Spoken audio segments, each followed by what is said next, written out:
খেলার সাথে রাজনীতি মেশাবেন না, এই নীতিতে ফুটবল ভক্তরা অটল থাকতে চাইলেও বারবার খেলার মাঠে রাজনীতি টেনে আনছেন খোদ ফুটবলাররাই। রেফারির শেষ বাঁশির সাথে সাথেই শেষ হওয়ার কথা ছিল মাঠের চিরন্তন দ্বৈরথ, কিন্তু না, বল থামলেও থামেনি ৪৪ বছর ধরে বুকের ভেতর পুষে রাখা এক রাজনৈতিক ক্ষত।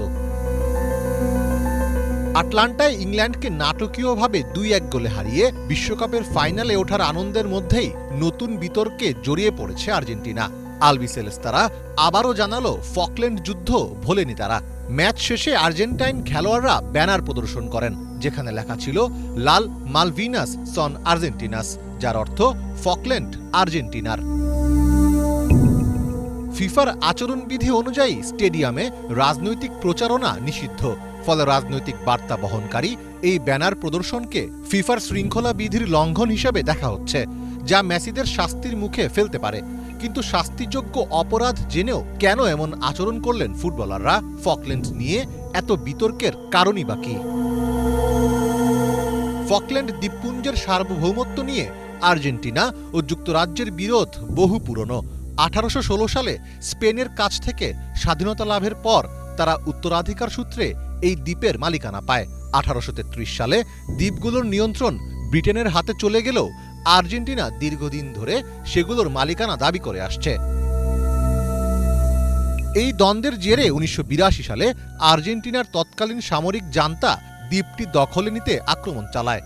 এর জবাবে ব্রিটেনের তৎকালীন প্রধানমন্ত্রী মার্গারেট থাচার সেখানে নৌ ও বিমান বাহিনী পাঠান। ৭৪ দিন স্থায়ী এই রক্তক্ষয়ী যুদ্ধে আর্জেন্টিনা পরাজিত হয় এবং প্রায় ৯০০ মানুষ প্রাণ হারায়। এরপর থেকে ব্রিটেন ফকল্যান্ডের উপর পূর্ণ নিয়ন্ত্রণ বজায় রেখেছে।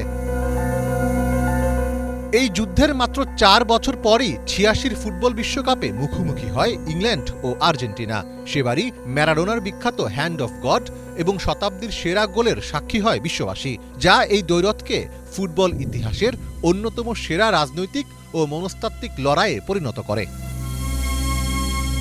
১৯৯৪ সালে আর্জেন্টিনা তাদের সংবিধান সংশোধন করে। নতুন সংবিধানে আনুষ্ঠানিকভাবে ফকল্যান্ড দ্বীপপুঞ্জকে আর্জেন্টিনার ভূখণ্ডের একটি অবিচ্ছেদ্য অংশ হিসেবে ঘোষণা করা হয়। এর প্রায় ১ দশক পর ফকল্যান্ডের ভবিষ্যৎ নির্ধারণে দ্বীপে একটি ঐতিহাসিক গণভোট অনুষ্ঠিত হয়। সেখানে ৯৯.৮% বাসিন্দা ব্রিটেনের ওভারসিজ টেরিটরি হিসাবে থাকার পক্ষে ভোট দেয়, যা ব্রিটেনকে ফকল্যান্ড শাসন করার ক্ষেত্রে বড় ধরনের বৈধতা দেয়। ২০১৪ সালে ব্রাজিল বিশ্বকাপের ঠিক আগে একটি প্রীতি ম্যাচেও আর্জেন্টিনার ফুটবল দল মাঠের ভেতরে একই ধরনের ব্যানার প্রদর্শন করে, যার প্রতিক্রিয়ায় আর্জেন্টাইন ফুটবল অ্যাসোসিয়েশনকে জরিমানা করে ফিফা। ফিফার নিয়ম অনুযায়ী একই ধরনের অপরাধ পুনরাবৃত্তি হলে জরিমানার পরিমাণ প্রতিবারই দ্বিগুণ হয়। ফলে বিশ্বকাপের মতো মঞ্চে এই ধরনের অপরাধের শাস্তি হিসেবে ফিফা কী ব্যবস্থা নেয় সেটিই এখন দেখার বিষয়। মীর ফজলে রাব্বি, বাংলা ভিশন।